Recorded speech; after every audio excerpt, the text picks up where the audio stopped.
Pembatasan impor ilegal yang semakin diperketat dan kini juga telah menyasar just tip begitu ya. Karena telah Ya. menyasar kegiatan impor yang melalui barang bawaan penumpang pesawat dan terbaru nih yang tengah viral ini milk bun kita lihat di sosial media ini dibakar oleh bea cukai. Artinya kan just tip sudah benar-benar dilarang. Bagaimana tanggapan Anda sebagai pelaku usaha just tip, Bu Indah? Eee, saya sebenarnya setuju aja, dibatasi atau dilarang, tapi mungkin bisa dicari jalan keluar lain dari pemerintah buat, pengusaha just tipper kita bilang ya. Kan ini juga lapangan pekerjaan baru yang dibikin sama orang-orang yang freelance saya rasa, yang bukan bergerak di perusahaan atau company. Kita juga mau bayar pajak, kita juga mau, dipotong atau dikenakan biaya, tapi asal diedukasi, jelas bagaimana caranya, ya maunya tetap bisa berbisnis just tip ya, semua just tipper juga pasti. Tapi dengan undang-undang yang jelas, dilindungi, ya saya rasa minta pemerintah memikirkan, sektor baru, lapangan pekerjaan just tipper ini saya rasa seperti itu ya.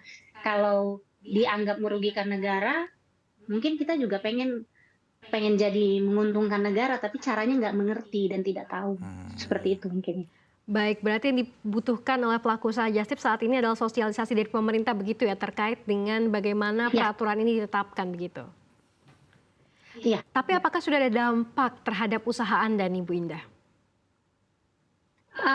Saya sih ini hanya usaha kedua, tapi, teman-teman yang benar-benar hidup dari just tipper itu sudah mulai merasakan karena biasanya datang kebetulan saya berdomisili di Jepang, datang ke Jepang, membeli barang yang mungkin harganya di Indonesia 3 kali lipat atau 4 kali lipat, di sini harganya lebih murah, customer, meminta kita membelanjakan dan mereka membawakan, sekarang mulai menurun karena takut ya, just tipper-nya takut kena pajak dan tamunya juga takut barangnya nggak nyampe. Jadi seperti itu.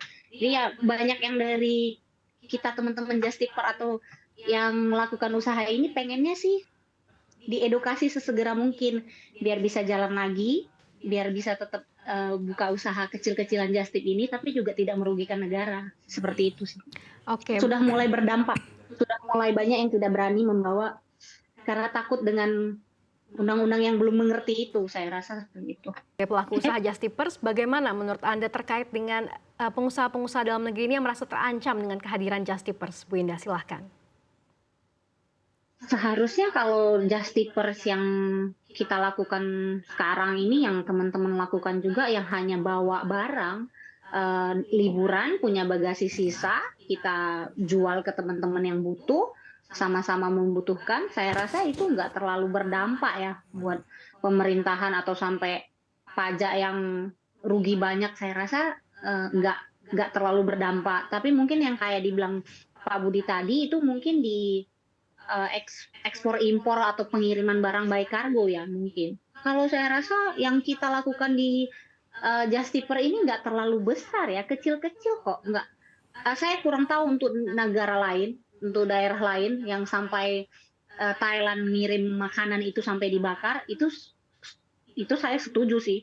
Kalau itu saya setuju banget, itu terlalu besar. Kalau yang kita lakukan ini kan hanya kayak makeup, tas-tas kecil, barang-barang yang di Indonesia itu harganya nggak masuk akal. Kenapa orang just tip itu lebih milih just tipper? Karena harga di Indonesia nggak masuk akal. Bayar pajak juga harga satu tas yang di sini cuma 2 juta, di Indonesia itu 10 atau 9 juta. Jadi gimana orang nggak beralih ke just tipper? Harusnya pemerintah berpikirnya bukan just tippernya yang dilarang menjalankan usaha ini, harusnya pajaknya yang disamakan. Kenapa di luar lebih murah, di kita jauh lebih mahal. Seperti itu ya, kalau menurut saya. Pemerintahnya yang harus berpikir, pajaknya di mana ditekan, biar yang produk Indonesia juga, kita mau loh just tipin ke luar negeri, kita mau juga jual produk Indonesia juga bagus-bagus. Tapi kita nggak tahu jalannya, nggak diedukasi, semuanya tertutup. Kurang informasi aja sih saya rasa di negara kita buat kita yang melakukan just tipper ini. Ini kan juga sebenarnya lahan pekerjaan baru yang tidak diciptakan pemerintah, lahan pekerjaan baru yang diciptakan perorangan, ya berdampak ekonominya kan jadi lebih bagus ke semua orang yang ngelakuin Justiper ini ya, sama-sama menguntungkan satu sisi dan satu sisi yang lain.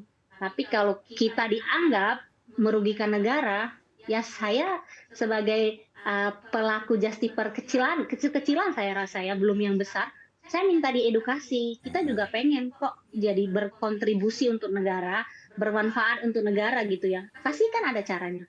Kalau memang disuruh bayar dengan rate segini, kalau kita hitung itu masih masuk akal, kenapa enggak gitu? Pasti kita mau bayar yang lebih aman untuk kitanya melakukan bisnis. Saya rasa seperti itu ya. Kedepannya sih lebih kepengennya edukasi aja dan jangan selalu bikin peraturan berubah. Nggak, belum dijalani udah berubah lagi. Jadi kita bingung siapa yang mau kita dengar, yang mana yang mau kita ikuti seperti itu.